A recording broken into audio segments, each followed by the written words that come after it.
اللهم صل على محمد وعلى آل محمد كما صليت على إبراهيم وعلى آل إبراهيم إنك حميد مجيد اللهم بارك على محمد وعلى آل محمد كما باركت على إبراهيم وعلى آل إبراهيم إنك حميد مجيد اللهم صل وسلم মহান আল্লাহ রাব্বুল আলামিনের দরবারে লাখো কোটি শুকরিয়া যে আল্লাহ সুবহানাহু ওয়া তাআলা আমাদেরকে বরকতময় একটি মাস আরবি মাসের রবিউল আউয়াল মাস সরকারে দো আলম সাল্লাল্লাহু আলাইহি ওয়াসাল্লামের দুনিয়াতে আগমন এবং দুনিয়া থেকে বিদায়ের মাস রবিউল আউয়াল মাসের প্রথম জুমায় আমাদেরকে জুমার নামাজে উপস্থিত হওয়ার তৌফিক দান করেছেন। এজন্য মাহবুবের শুকরিয়া আদায় কালিমাতুশ শুকর একবার পড়েনি আলহামদুলিল্লাহ। আমি গত 2 জুমা যাবত আপনাদের সামনে সূরা আদিয়াতের আলোচনা করতেছিলাম। আজকে ইচ্ছা যে এই সূরার আলোকে কিছু কথা বলে সূরাটাকে সমাপ্তি করার, যেহেতু এই মাসটা রবিউল আউয়াল মাস চলে আসছে। আগামী জুমায় আল্লাহ পাক যদি হায়াতে বাঁচিয়ে রাখেন রবিউল আউয়াল সম্পর্কে কিছু কথা পেশ করব। মা তৌফিক ইল্লা বিল্লাহ। তো গত জুমায় আমি আপনাদের সামনে যে বিষয়টি আলোচনা করতেছিলাম যে ইন্নাল ইনসানা লিরাব্বিহি লাকানুজ, নিশ্চয় মানুষ তার রবের অকৃতজ্ঞ, রবের নাফরমান, না শুকরগুজার। কানুত কাকে বলে তার সঙ্গে আলোচনা করতেছিলাম। এক হলো কুফরানুন নি'মা, নিয়ামতকে অস্বীকার করে যে তাকে কানুত বলে। আল্লাহ পাকের কতই না নিয়ামত রাজি ভোগ করি, কিন্তু স্বীকারও করে না এমন মানুষ আছে যে আল্লাহ আমাকে এমনটি দিয়েছে, ওইটি দিয়েছে, সেটি দিয়েছে। আরেকটা হলো কানুত আল বাখিল ওয়াল্লাযী ইয়াকুল ওয়াহদা ওয়া ইয়ামনাউ রিফদা ওয়া ইয়াদরিবু আবদা, যে কৃপণ, একাই খায়, আল্লাহর দেওয়া নিয়ামত কাউকে খাওয়ায় না, দেয় না। কোনো বন্ধু বান্ধব, প্রতিবেশী, আত্মীয় স্বজন আসলেও তাদেরকে দেয় না, বারণ করে। ইয়ামনাউ রিফদা, কোন দল, কোন জামাত, কোন সঙ্গী, বন্ধু বান্ধব আসলে তাদেরকেও ফিরিয়ে দেয় না।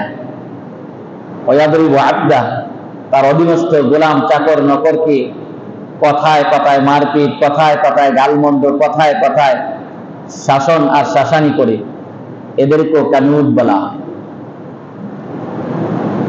আরেক অর্থে বলা হয়েছিল যে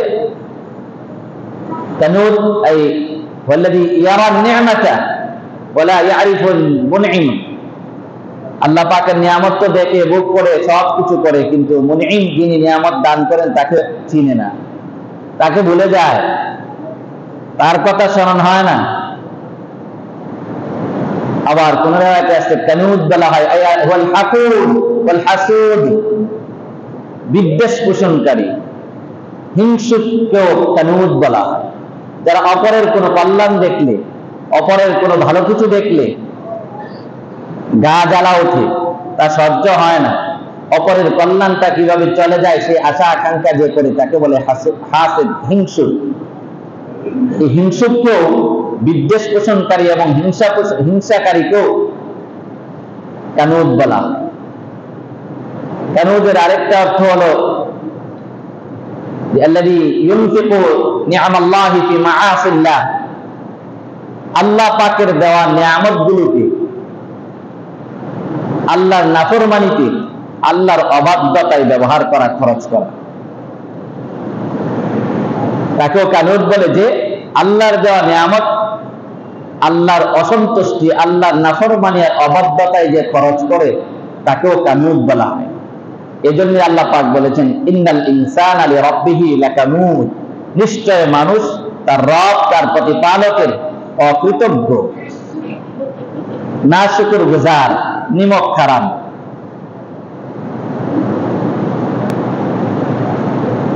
তো আমরা অনেক নিয়ামত আল্লাহ পাকের দিয়ে রাখছেন আমাদেরকে, কিন্তু দেখা যায় আল্লাহর দেওয়া চোখ নামক নিয়ামতটাকে আল্লাহর কাজে ব্যবহার না করে অনেক সময় গুনাহের কাজে ব্যবহার করে। আল্লাহর দেওয়া নিয়ামত হাত, সে হাতটাকে আল্লাহর কাজে ব্যবহার না করে, নিয়ামত হলো আল্লাহ পাকের, এটাকে গুনাহের কাজে ব্যবহার করে। আর পা, আল্লাহর দেওয়া নিয়ামত, সেটাকে আল্লাহর কাজে ব্যবহার না করে আল্লাহর নাফরমানিতে ব্যবহার করে। কান, আল্লাহর দেওয়া কান নিয়ামত, সেটা আল্লাহর কাজে ব্যবহার না করে দেখা যায় কোনো সময় আমরা আল্লাহর নাফরমানিতে ব্যবহার করি। তথা প্রত্যেকটা অঙ্গ প্রত্যঙ্গ আল্লাহর দেওয়া নিয়ামত, এগুলিকে ব্যবহার করে আল্লাহর নাফরমানিতে আর আল্লাহর অবাধ্যতায়। যারা করে তাদেরকে আল্লাহ পাক বলেন ইন্নাল ইনসানা লিরাব্বিহি লাকানুদ, নিশ্চয় মানুষ তার রবের অকৃতজ্ঞ। নিয়ামত দিল কে আর ব্যবহার করে কার কাজে? নিয়ামত দিয়েছে আল্লাহ, তার কাজে ব্যবহার না করে করি আল্লাহর নাফরমানি আর অবাধ্যতার কাজে। ঠিক তেমনি ভাবে ধন সম্পদ, এটা আল্লাহ পাকের দেওয়া নিয়ামত। নিয়ামত দিয়েছে আল্লাহ পাক আল্লাহর রাস্তায় আল্লাহ যেভাবে বলে সেইভাবে খরচ করার জন্য। কেন ওদের আরেকটা অর্থ এটাও আছে, যেটা একটু আগে বললাম যে আল্লাহর দেওয়া নিয়ামত গুলোকে হালাল পন্থায় ব্যবহার না করে হারাম পন্থায় ব্যবহার করা, খরচ করা। তো নিয়ামত, এই টাকা পয়সা, অর্থ করি, সম্পদ, এটাও আল্লাহ পাকের দেওয়া নিয়ামত। কিন্তু এই নিয়ামত আবার অকৃতজ্ঞতা কিভাবে করে? একটা হলো কিছু মানুষ আছে আমরা, যে আল্লাহ পাক যা করতে বলেছে তা না করা, আর যা না করতে বলেছে তা করার নামও কৃতজ্ঞতা, তাকেও কানুত বলা। যে কাজটা আল্লাহ পাক করতে বলেছেন সেটা না করা, যেই কাজ না করার নির্দেশ দিয়েছেন সেই কাজ করার নামও কানুত। এমনকি যে করে তাকেও কানুত বলা হয়, অকৃতজ্ঞ বলা হয়। যেমন আল্লাহ পাক নামাজ পড়ার নির্দেশ দিয়েছেন, আমি নামাজ পড়লাম না, আমি অকৃতজ্ঞ। আল্লাহ পাক ঘুষ খাইতে নিষেধ করেছেন, আমি ঘুষ খাইলাম, আমি আল্লাহ পাকের অকৃতজ্ঞ, কানুন। আল্লাহ সুদ খাইতে নিষেধ করেছেন, আমি সুদ খাইলাম, আমি কানুন। আল্লাহ পাক নিষেধ করেছেন এটা করিও না, আমি এটা করলাম, তাহলে এটাও আল্লাহর অকৃতজ্ঞতা। আল্লাহ বলেছে রোজা রাখো, আমি রোজা রাখলাম না, এটা অকৃতজ্ঞতা। আল্লাহ বলেছে যাকাত ফরজ হয়েছে, যাকাত আদায় করো, আমি যাকাত দিলাম না। হজ ফরজ হয়েছে, হজ করো, হজ করলাম না। পর্দার বিধান লঙ্ঘন, পর্দার বিধান মেনে চলো, আমি মানলাম না। তো যেটা করার সেটা করলাম না, যেটা না করার সেটা করলাম, তাহলে এটার নামও কানুন, এটার নামও অকৃতজ্ঞতা। কিছু মানুষ আছে আমরা সমাজে, নামাজ পড়ি, যেটা করতে বলছেন সেটা করি, কিন্তু যার থেকে বেঁচে থাকার কথা বলেছেন সেটা থেকে আমরা বেঁচে থাকি না, তাহলে সেও কানুদের অন্তর্ভুক্ত। যেমন আল্লাহ বলছে নামাজ পড়ো, নামাজ পড়ি, কিন্তু সুদ খায় না, সুদ খায়। তারপরও আমি একটা করে আরেকটা না করার কারণে কানুদ আর অকৃতজ্ঞের অন্তর্ভুক্ত, আল্লাহর অকৃতজ্ঞতা করলাম। বহু মানুষ সমাজে আছে, নামাজও পাঁচ ওয়াক্ত পড়ে, জামাতের সাথে পড়ে, কিন্তু সুদ ছাড়তে পারে না, সুদ খায়, কন্টিনিউ ধারাবাহিক সুদ খেয়ে যায়। কিন্তু সে ইন্নাল ইনসানা লিরাব্বিহি লাকানুন, আল্লাহ পাক বলেন নিশ্চয় মানুষ তার রব তার প্রতিপালকের অকৃতজ্ঞ, না শুকর গুজার।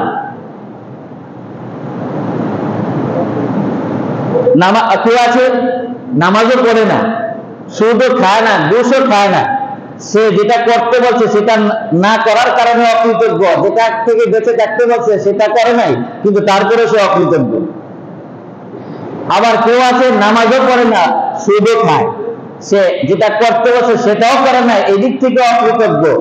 আবার সুদ খাইতে নিষেধ করেছে, ঘুষ খাইতে নিষেধ করেছে, হারাম খাইতে নিষেধ করেছে, সে হারামও খায়। তাহলে দুই দিক থেকে যেটা করতে বলেছে সেটা না করে অকৃতজ্ঞ, যেটা থেকে বাঁচার জন্য নির্দেশ দিয়েছে সে তার থেকে না বেঁচে থাকার কারণেও সে অকৃতজ্ঞ।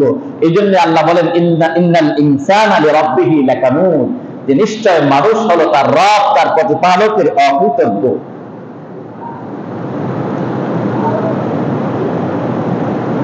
এই যে আল্লাহ পাকের নাফরমানি অকৃতজ্ঞতাটা করে, এটাও কিন্তু আবার আমি আর আপনি জানি। এরপরে আয়াতে বিস্তারিত বলার অবকাশ নেই, যেহেতু চাচ্ছি এই জমাতে শেষ করে দেওয়ার জন্য, সামনের জন্য অন্য বিষয়ে আলোচনা করতে হবে। এরপরে আয়াতে বললেন ইন্নাহু আলা যালিকা লাশাহীদ, নিশ্চয় পূর্বের আয়াতে বললেন আল্লাহ পাক যে নিশ্চয় মানুষ তার রব প্রতিপালকের অকৃতজ্ঞ, শুকরিয়া আদায় করে না। এরপরে আয়াতে বলেন কিন্তু সে, ইন্নাহু ও ইন্নাহুর জমিরের মার্গে হয়তো সে যদি তর্জমা করা হয় তার অর্থ হবে মানুষ, আমি বা আপনি। আর যদি তিনি তর্জমা করা হয় আল্লাহ পাক, দুটোটার ব্যাখ্যারই সম্ভাবনা আছে, দুটোটাই সহি শুদ্ধ, ভুলের কোনো সম্ভাবনা নেই। ও ইন্নাহু আলা যালিকা লাশাহীদ, নিশ্চয় সে জানে, সে যা করে তার ব্যাপারে সে নিজেই সাক্ষী। অথবা এই ব্যাখ্যা হতে পারে ও ইন্নাহু আলা যালিকা লাশাহীদ, নিশ্চয় তিনি মহান আল্লাহ পাক বান্দা যা করে সবকিছুর ব্যাপারে আল্লাহ নিজে স্বয়ং নিজেই সাক্ষী। তো বান্দা আমি আপনি আল্লাহ পাকের নাফরমানিতে আল্লাহর দেওয়া নিয়ামত খরচ করে যে অকৃতজ্ঞতা প্রকাশ করতেছি, সেটার ব্যাপারে আমি নিজেও জানি।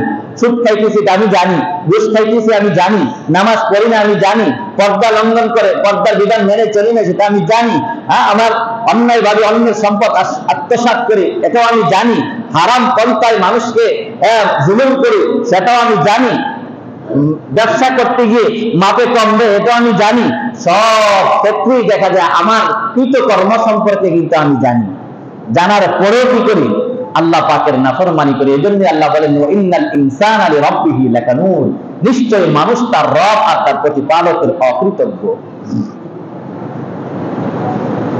আর এই নাফরমানিটা কেন করে, এই অকৃতজ্ঞতাটা কেন করে? এরপরে আছে আল্লাহ বলেন যে একটা জিনিস আছে মানুষের মাঝে, যেই জিনিসটার মহাব্বত আর ভালোবাসা মানুষকে অকৃতজ্ঞ বানিয়ে দেয়। ইন্নাহু আলা যালিকা লাশাহীদ ওয়া ইন্নাহু লিহুব্বিল খায়রি লাশাদীদ আফালা ইয়ালামু ইযা বু'থিরা মা ফিল কুবুর ওয়া হুসিলা মা ফিস সুদূর ইন্না রাব্বাহুম বিহিম ইয়াওমাইযিন লাখাবীর ওয়া ইন্নাহু লিহুব্বিল খায়রি লাশাদীদ। এই নাফরমানিটা কেন করে? যে মানুষ খায়েরের একতর কল্যাণ মঙ্গল, খায়েরের এক অর্থ হলো কল্যাণ, আরবি ভাষায় খায়েরের অর্থ ধন সম্পদের অর্থ ব্যবহার করা হয়। সাধারণত এই আয়াতের মধ্যে আল্লাহ পাক সম্পদের অর্থই ব্যবহার করেছেন, কারণ কল্যাণের প্রতি সাধারণত মানুষের মহাব্বত আর চাহিদা আসক্তি আছে, কিন্তু ধন সম্পদের প্রতি যেই পরিমাণ আসক্ত, আর এটার কারণেই সবচেয়ে বেশি মানুষ আল্লাহ পাকের নাফরমানি আর অকৃতজ্ঞতা করে। খায়েরের এখানে অর্থ হলো সম্পদের মহাব্বত, সম্পদের ভালোবাসা, দুনিয়ার সম্পদের প্রতি তারা খুবই লোভী। ইন্নাহু লিহুব্বিল খায়রি লাশাদীদ, যে তারা খায়ের আর দুনিয়ার সম্পদের প্রতি খুব লোভী, খুবই আসক্ত, সম্পদের লোভে ডুবে আছে। আর এই সম্পদ উপার্জন করতে গিয়েই মানুষ দেখা যায় সবচেয়ে বেশি আল্লাহর নাফরমানি করে। আজকে দুনিয়াটির জন্য অশান্তি দেখেন, ব্যক্তি জীবন থেকে নিয়ে আন্তর্জাতিক জীবন পর্যন্ত যত ধরনের সমস্যার জট আর জটলা বলেন, এই সবগুলি হলো সম্পদ এর লোভের কারণে। লোভ অনেক ধরনের আছে, মর্যাদার লোভ, পদের লোভ, ক্ষমতার লোভ, নারীর লোভ, বিশেষ করে ধন সম্পদের লোভ। প্রধানমন্ত্রী থেকে নিয়ে টাকার দুর্নীতিটা কেন করে? সম্পদের কারণেই করে। পাচার কেন করে? সম্পদের লোভের কারণেই করে। একজন মন্ত্রী কেন এই টাকা পয়সা, দেশের জনগণের টাকা পয়সা কেন আত্মসাৎ করে? 10 কোটি টাকার জায়গায় 50 কোটি টাকার সরকারের ঘর থেকে নিলাম, 10 কোটি টাকার কাজ করলাম, 40 কোটি টাকা আমি আত্মসাৎ করলাম, 20 কোটি টাকা আমি আত্মসাৎ করলাম, 30 কোটি টাকা আত্মসাৎ করলাম। এটা কিসের কারণে? সম্পদের লোভের কারণে। এমপি করে কেন? সম্পদের লোভের কারণে। আমার টাকার দরকার, আমার সম্পদের দরকার। চেয়ারম্যান পর্যন্ত, মেম্বার পর্যন্ত, আমার মতো কোটি দাঁড়িয়েলা পর্যন্ত দুনিয়ার সম্পদের লোভের পরে দেখা যায় অনেক কিছু করেছে। কারণ কি? ইন্নাহু লিহুব্বিল খাইরি লাশাদীদ। এই যে করলাম, এখন দুনিয়ার সম্পদ, দেশের সম্পদ যদি আমি আত্মসাৎ করলাম, পাচার করলাম, নিজের ব্যাংক ব্যালেন্সে জমা করলাম, তাইলে আল্লাহর নাফরমানি হলো কিনা? এটা আল্লাহর অবাধ্যতা হলো কিনা? এই অবাধ্যতাটা, এই অকৃতজ্ঞতাটা কিসের কারণে হচ্ছে? সম্পদের লোভের কারণে হচ্ছে। শুধু তাই নয়, একজন ব্যবসায়ী থেকে নিয়ে একবারে মুসি পর্যন্ত সকলেই সম্পদের লোভের কারণে করে যত ধরনের হারাম আর আল্লাহর অবাধ্যতা। ব্যবসায় মাল কম দেয়, মাপে কম দেয়, কিসের কারণে? কম দিয়ে টাকা বেশি উপার্জনের জন্য, সম্পদের লোভের কারণেই করে।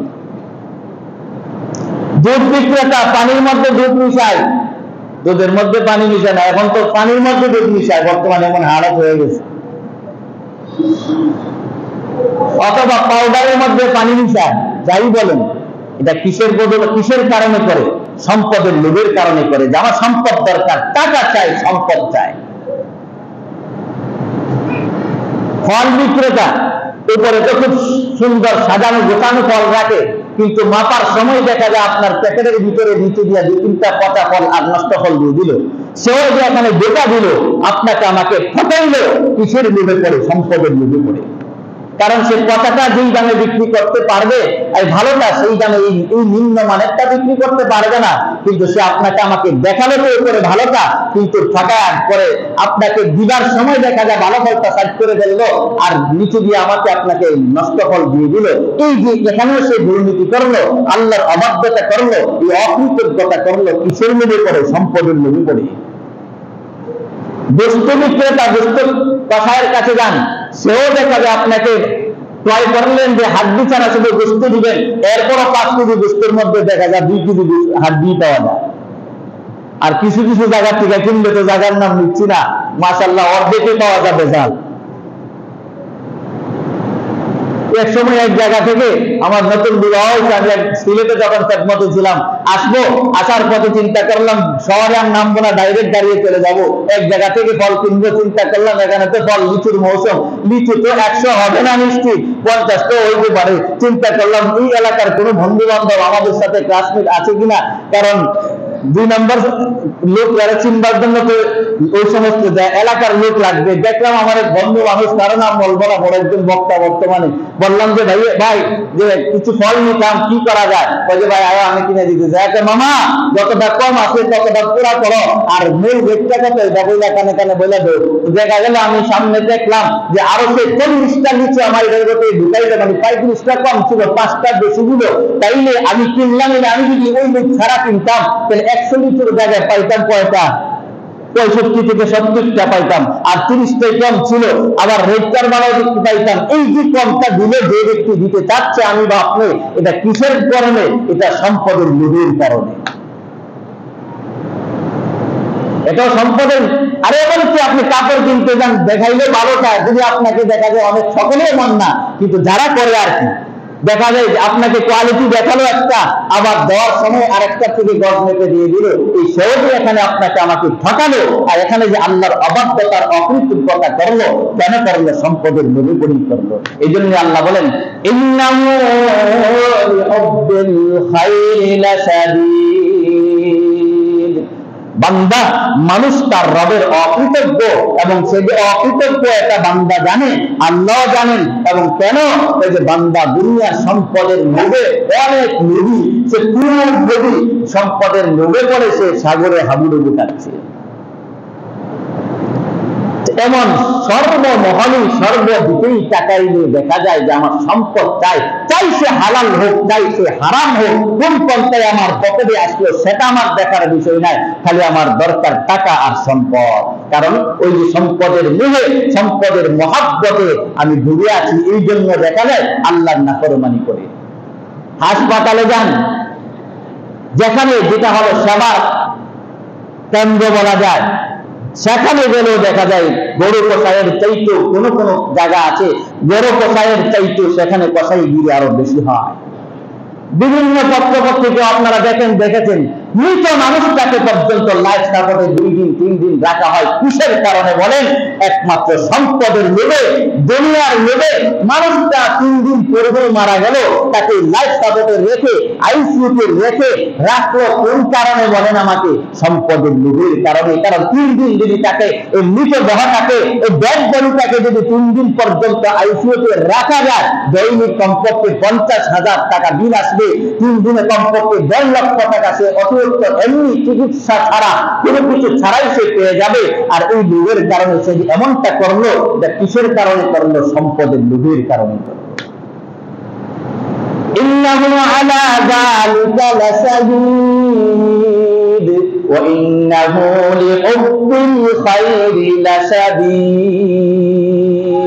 এইজন্য আল্লাহ বলেন যে মানুষ সম্পদের লোভে বিভোর হয়ে আছে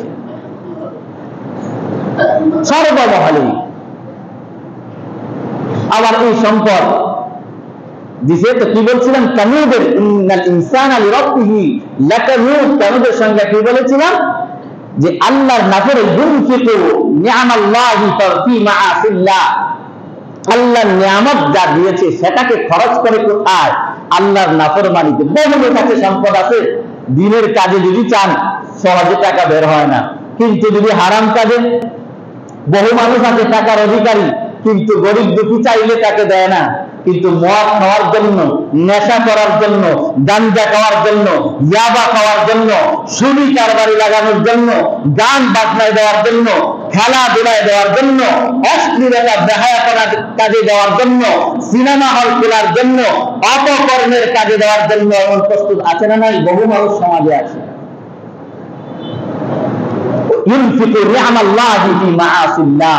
আল্লাহর দেওয়া নিয়ামতকে যারা আল্লাহর নাফরমানির কাজে ব্যয় করে, খরচ করে, তাকে বলেন কানুদ।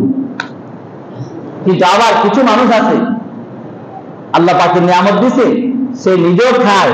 কানুদের আরেক সঙ্গে কি বলছিলাম? শুধু একাই কাকে দেয় না, আসলেও চাইবে দেয় না। কিন্তু আবার কিছু মানুষ আল্লাহ পাকের এমন বান্দা আছে যারা কানুদের অন্তর্ভুক্ত না, অকৃতজ্ঞের অন্তর্ভুক্ত না, নিমক হারামের অন্তর্ভুক্ত না, নিজেও খায়, কেউ চাইলেও দেয়, না চাইলেও দেয়। ভালো কাজে খরচ করে, খারাপ কাজে সহজে খরচ করে, এমন মানুষও আল্লাহ পাকের এই জমিনে আছে, আছে না নাই? কিন্তু যারা এই আল্লাহর দেওয়া নিয়ামতকে অপাত্রে ব্যবহার করলো, খরচ করলো, তাদেরকে বলেন ইন্নাল ইনসানা লিরাব্বিহি লাকানুদ। অনেকে আছে ভিক্ষুক চাইলে পর্যন্ত তাকে ধমক দিয়ে তাড়িয়ে দেয় না। ভিক্ষুককে ধমক দেওয়ার ক্ষমতা আপনাকে ইসলাম দেয় নাই, ধমক দেওয়ার সুযোগ ইসলাম আপনাকে দেয় নাই, অনুমোদন আপনাকে দেয় নাই। আপনি পারলে তাকে দিবেন, না পারলে ধমক দেওয়ার, তাকে হাত তোলার, তাকে কটাক্ষ করার, তাকে অবজ্ঞা করার, তাকে ক্ষমা দৃষ্টিতে দেখার কোন সুযোগ ইসলাম দেয় না। ও আম্মা সাইলা ফালা তানহার। আল্লাহ রাসূলকে সম্বোধন করে বলেন, রাসূল ও আম্মা সাইলা ফালা তানহার। ভিক্ষুককে, সায়েলকে, কোন দরিদ্রকে ধমক দিয়ে তাড়িয়ে দিবেন না। আপনি পারলে দিবেন, না পারলে তাকে বলে দিবেন। কেন? সে তো আপনার মুহসিন, আপনার প্রতি সে ইহসান আর দয়ালু। আপনি বলতেছেন, মনে করতেছেন, আমি মনে করতেছি এই ভিক্ষুককে ধমক দিয়ে সে তাকে সাধারণ ভাবতেছি না, সে তো আমার আপনার জন্য সে ইহসানকারী, আমার আপনার উপর দয়ালু।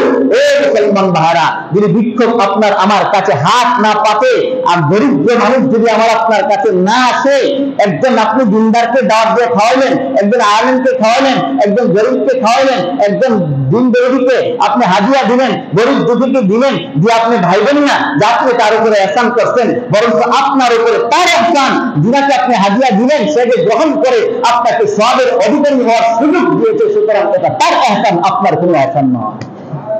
একজন দরিদ্র আপনার কাছে হাত পেতে সওয়াল করে, প্রার্থনা করে আপনার কাছে টাকা চেয়েছে, আপনি দিতে পেরেছেন, এই দেওয়ার সুযোগটা দুর্বৃত্তা করে দিল, সেটা তার দেয়া আর তার ইহসান, আমার আপনার কোনো ইহসান নয়।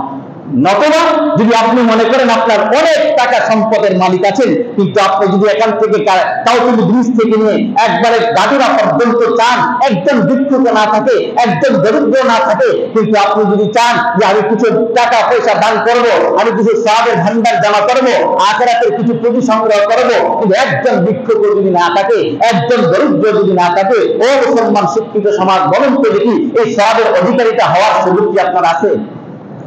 এই সওয়াব অর্জনের সুযোগ কি আপনার থাকবে?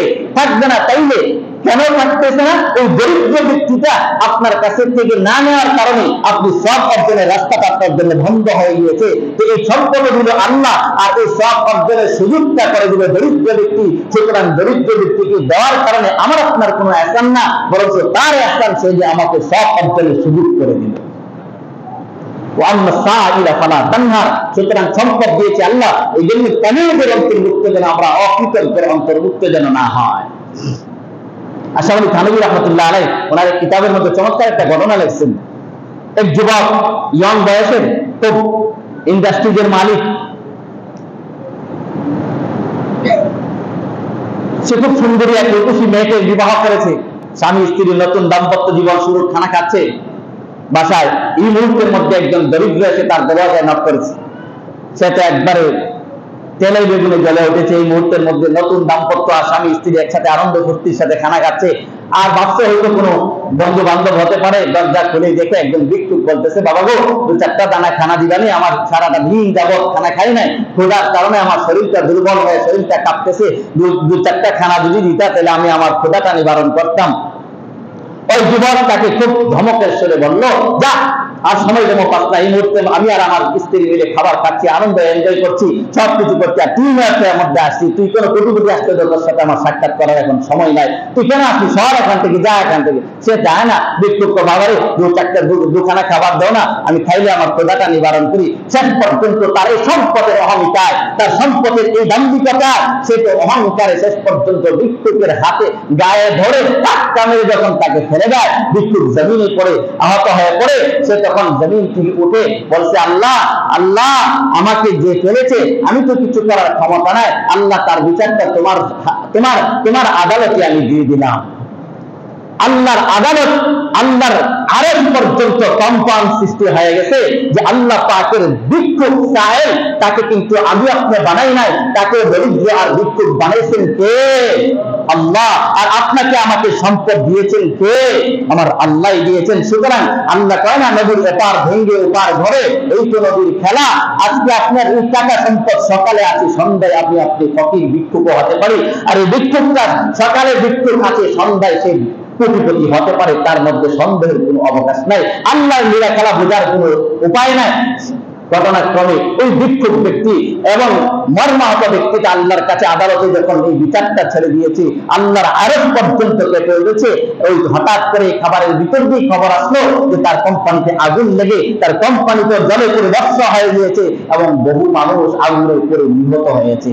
এখন তো তাকে পুলিশ, সরকার, প্রশাসন পর্যন্ত তালাশ করবে যে যার কোম্পানিতে নিরাপত্তার বা সুন্দর সুস্থ ব্যবস্থা না থাকার কারণে তো এই অগ্নিসংযোগ আর মানুষ নিহত হয়েছে। তাকে গ্রেফতারের জন্য এখন তার সম্পদ, বাড়ি গাড়ি সব কিছু বিক্রি করে দিয়ে ওই ক্ষতিপূরণ দেওয়ার মতো কোনো সুযোগ নাই। আর তাকেই বিদ্যা পুলিশ তালাশ করে, সে তো শেষ পর্যন্ত পলাতক থাকতে থাকতে সব কিছু বিক্রি করতে করতে শেষ পর্যন্ত আল্লাহ পাক যাকে কোটিপতি বানায়, তার হাতে আবার থলি আর কি বলে বিচারের ভিক্ষুকের থলি তুলে দিত। আল্লাহ কি করেন না, কোনো পরোয়া করেন না। শেষ পর্যন্ত ওই লোকটা যখন এভাবে কোন দূর এলাকায় গিয়ে ভিক্ষার থলি নিয়ে মানুষের ধারে ধারে ভিক্ষা করে, আর ওই স্ত্রীটা শেষ পর্যন্ত স্বামী নাই, কিছু নাই, কি করবে, আবার চলে গেছে। আল্লাহর কি কেসমা, আল্লাহ পাক তখন ওই ভিক্ষুকটাকে, যে ভিক্ষুকটাকে ধাক্কা মেরে তাড়িয়ে দিয়েছিল, ওই ভিক্ষুকটাকে আল্লাহ পাক এত সম্পদের অধিকারী করছে। আর শুধু সম্পদের অধিকারী করে নাই, এমনকি যেই লোকটা তার সম্পদের অহমিকায় তাকে ধাক্কা মেরে ফেলে দিয়েছিল, তার সম্পদটাও তাকে আল্লাহ স্থানান্তরিত করে দিয়েছে, এবং কি তার বিবাহিত স্ত্রীটাকে পর্যন্ত আল্লাহ পাক ওই লোকের জন্য ব্যবস্থা করে দিয়েছে। একদিনের ঘটনা, তখন এই পরবর্তীতে ভিক্ষুক হলো কোটিপতি, আর ওই মেয়ের বাবা তার কাছ থেকে এখান থেকে নিয়ে স্বামী নাই মনে করে নিয়ে আবার ওই ছেলের কাছে, ওই ভিক্ষুক যে কোটিপতি হলো তার কাছে বিবাহ দিয়ে দেয়। তখন ওই স্বামী স্ত্রী আবার নতুন, ওই মহিলা তার দ্বিতীয় স্বামী কিনে আনন্দ চিত্তে খানা খাচ্ছে। এই মুহূর্তের মধ্যে পূর্বের স্বামী ভিক্ষার ঝুড়ি নিয়ে ওই স্বামীর ঘরে দরওয়াজায় গিয়ে নক করে বলছে, খোলার পরে স্ত্রী আসছে আর কিছু খাবার আসছে, পরে খাবার নিয়ে আসছেন। এমনি আসছে আইসা দেখে যে আর চেহারা দেখা তো একেবারে অবাক, যে দৃশ্যটা দেখার জন্য সে আগে কোনোদিন চিন্তা এবং দূরের কথা কোনোদিন কল্পনাও করে নাই। দেখে যে তার দরওয়াজার সামনে তার পূর্বের প্রথম স্বামী ভিক্ষার ঝুড়ি নিয়ে দাঁড়িয়ে আছে। দেখেই মেয়েটা বেহুশ হয়ে পড়ে, স্বামী দৌড়ে আসে, কি হলো? এই হুঁশ ফিরে আসার পরে বলতেছে, আর ওই পূর্বের স্বামী লজ্জায় সেখান থেকে চলে যায়। বললো যে কি হলো তোমার, তুমি এমন হলে কেন? যেমনটি দেখার আর যেমনটি দৃশ্য আমার সামনে আসার আমি কোনোদিন কল্পনা করি নাই, সেটা হলো এই লোকটা ছিল আমার পূর্বের স্বামী। আমার এই স্বামী কোটিপতি ছিল, খাবারের সময় এমন একজন ভিক্ষুক এসেছিল, তাকে তাড়িয়ে দেওয়ার ফলে তা আমার স্বামী এই করতে হয়েছে, এখন তার এই অবস্থা। দ্বিতীয় স্বামী বলে, এতক্ষণ যা বলেছে তোমার হাফ ঘটনা, অর্ধেক হলো, আর বাকি অর্ধেক ইতিহাসটা আমার থেকে শুনে নাও। সেই ইতিহাসটা হলো ওই পূর্বের যে তোমার স্বামীর ঘরে যে ভিক্ষুকটা গিয়েছিল দরওয়াজায়, সেই ভিক্ষুকটাই ছিলাম আমি। আল্লাহ পাক কিন্তু তখন তাকে কি করে জন্য ওয়ান্না সাইলা ফালা তানহার, ভিক্ষুক সম্পদ দিয়েছে আল্লাহ। এই জন্য আল্লাহ বলেন ইন্নাহু লিহুব্বিল খাইরি লাসাদি, মানুষ যে আল্লাহ পাকের অকৃতজ্ঞ কেন? দুনিয়ার সম্পদ আর মুখে করে দুনিয়ার সম্পদে বিভোর হওয়ার কারণে, সম্পদের কারণে যত ধরনের অবাধ্যতা আছে সম্পদের লোভের কারণে মানুষ করে থাকে। আল্লাহ পাক আমাদের সকলকে, এরপরে আল্লাহ বলেন শেষ করে দে, আফালা ইয়ালামু ইযা বু'থিরা মা ফিল কুবুর, তারা কি জানে না, মানুষ কি জানে না যে তাকে যে এই সব কিছু দুনিয়াতে করার পরেও আবার তাকে কবরের জগতে যেতে হবে, আর কবরের জগতে যাওয়ার পরে যে তাকে আবার কি করবে? আবার আফালা ইয়ালামু ইযা বু'থিরা মা ফিল কুবুর, কবরেতে যেতে হবে, যাওয়ার পরে কবর থেকে আবার তাকে পুনরুত্থিত করা হবে, পুনরুজ্জীবিত করা হবে, এটা কি মানুষ জানে না? শুধু তাই না, ওয়াসলা মা ফিস সুদূর, এবং তার অন্তরে যা কিছু রেখেছিল সেগুলি পর্যন্ত ওই দিন আল্লাহ পাক হাজির করবে। কোনটা ভালো নিয়তে করছে, কোনটা খারাপ নিয়তে করছে, যা কিছু করেছে সব কিছু ওই দিন আল্লাহ সারের ময়দানে উপস্থিত করবে। এবং এটা যে করবে, ইন্না রাব্বাহুম বিহি ইয়াউমা ইদিন লাখাবীর, তিনি যে জানেন না এমন না, বরং ওই দিন আল্লাহ সব কিছুর খবর নিয়ে ছাড়বেন, অথবা আল্লাহ ওই বান্দার সাথে ওই দিন শাস্তি বা প্রতিদান যা কিছু হবার সব কিছু কি হবে না হবে সব কিছু সম্পর্কে আল্লাহ পাক ভালোভাবেই খবর রাখেন এবং জানেন।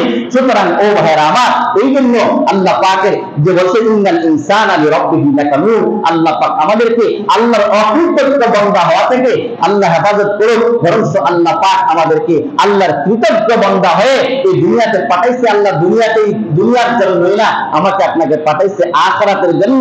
সুতরাং আখিরাত কিভাবে বনবে, আখিরাত বানাইবা, কবরে যাইবা, কবর থেকে উঠে হাশরের ময়দান ফুলসেরাত সবকিছু পাড়ি দিয়ে আসল জায়গায় আবার ফিরে যাওয়ার ব্যবস্থা, জান্নাতে যাওয়ার ব্যবস্থা যেভাবে করলে হবে সেই ব্যবস্থা আমাদের গ্রহণ করার তৌফিক দান করো। ওয়া আখিরু দাওয়ানা আলহামদুলিল্লাহি রাব্বিল আলামিন।